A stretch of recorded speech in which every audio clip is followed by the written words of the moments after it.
আলজেরিয়ার উত্তর পূর্বের কাবিলি পর্বতে শতাব্দী পুরনো পদ্ধতিতে এখনো হাতে চাষ হয় লবণ। আধুনিকতার ভিড়েও টিকে আছে পুরনো এই ঐতিহ্য। বেলায়েল গ্রামের এই লবণ শুধু খাবার নয়, ওষুধ, সংস্কৃতি আর চাষিদের আত্মপরিচয়ের প্রতীক। বেলায়েল গ্রামের মানুষ শত শত বছর ধরে লবণ চাষ করছেন। তাদের কাছে এই কাজ আশীর্বাদের মতো। এই গ্রামে পাহাড়ের মাঝের হ্রদ থেকে প্রাকৃতিক লবণ হাতে হাতে সংগ্রহ করেন চাষিরা। লবণ চাষি মৌহুস ওলহা বলেন, আমি এই কাজ করছি ২৭ বছর ধরে। এটা শুধু পেশা নয়, আমাদের পূর্বপুরুষদের কাছ থেকে পাওয়া এক আশীর্বাদ। এই লবণ শুধু রান্নায় নয়, নবজাতকের চোখ রক্ষা ও ওষুধেও ব্যবহার করা হয়। লবণ তৈরির পদ্ধতিও একেবারেই প্রাচীন।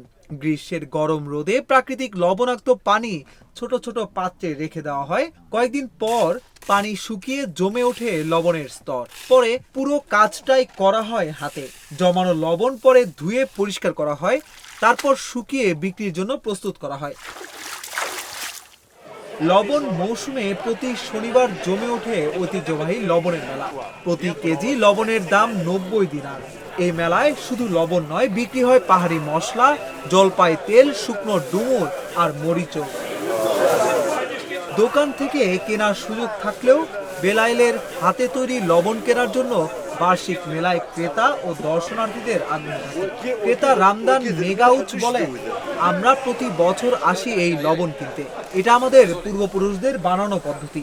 দোকানের লবণে এমন স্বাদ পাওয়া যায় না।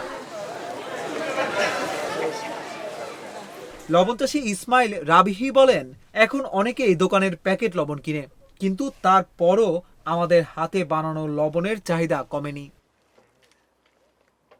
পরিবর্তন এসেছে অনেক কিছুতেই, কিন্তু বদলায়নি বেলায়েলের মানুষের বিশ্বাস। ঐতিহ্য আর আত্মপরিচয় ধরে রাখতে মাঠে নেমে নিজ হাতে লবণ বানানোতেই স্বাচ্ছন্দ্য বোধ করেন তারা।